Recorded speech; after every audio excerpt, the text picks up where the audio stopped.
नरसिंहपुर किसानों का प्रदर्शन। नरसिंहपुर में किसानों का विशाल ट्रैक्टर मार्च। किसानों की सबसे प्रमुख मांग फसलों के समर्थन मूल्य में वृद्धि है। धान और सोयाबीन जैसी प्रमुख फसलों के लिए उचित मूल्य तय करना किसानों की आय में सुधार लाने के लिए आवश्यक है। मालवा निमाड़ के किसान मिर्ची को मसाले का दर्जा देने और कपास की अवलंब खरीदी की मांग कर रहे हैं। इन फसलों के लिए उचित मूल्य मिलने से किसानों की आर्थिक स्थिति में सुधार होगा। किसानों को पर्याप्त बिजली आपूर्ति नहीं मिल रही है, जिससे सिंचाई और खेती के अन्य कार्यों में बाधाएं आ रही हैं।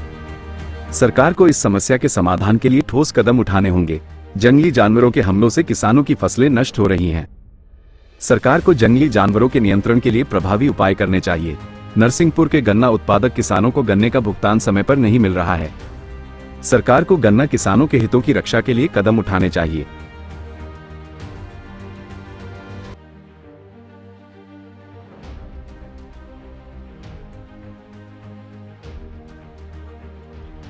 देखिए, पूरे मध्य प्रदेश में किसानों के धरना प्रदर्शन रैलियां चल रही हैं और अभी जो एक नई बात निकल के आई है, मुझे 52 साल हो चुके हैं किसानों के बीच में काम करते हुए। दल की कोई बात नहीं है, इसमें सभी दलों के मानसिकता के किसान के लिए एकजुट होकर आ रहे हैं।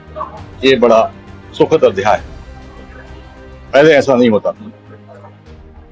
प्रदेश में जो सरकार ने वचन दिया था कि 2700 गेहूं, धान 3500 लेंगे, वो नहीं हुआ। सोयाबीन में समर्थन मूल्य लंबे समय से नहीं बढ़ा है।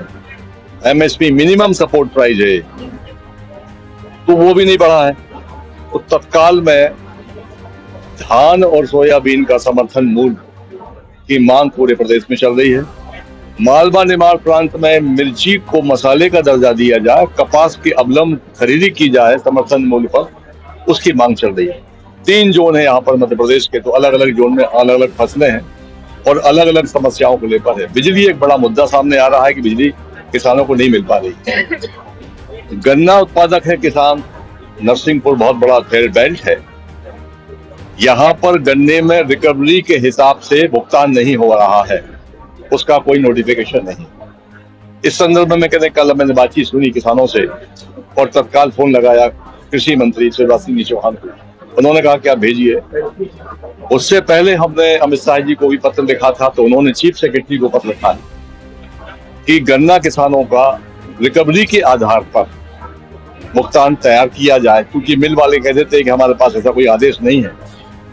और गन्ना का एक जो बड़ी आश्चर्य की बात है, इतने वर्षों के बाद में गन्ना का जो परसेंटेज निकालने का कोई एथेंटिक एजेंसी नहीं है मध्य प्रदेश में सरकार की ओर से।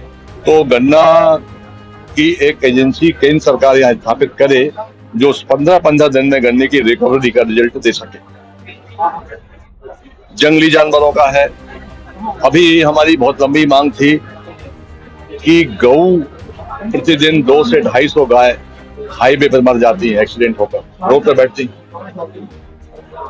या तो आप प्रति गाय 1000 रुपया के हिसाब से किसान को दो, तो गाय बांधेगा।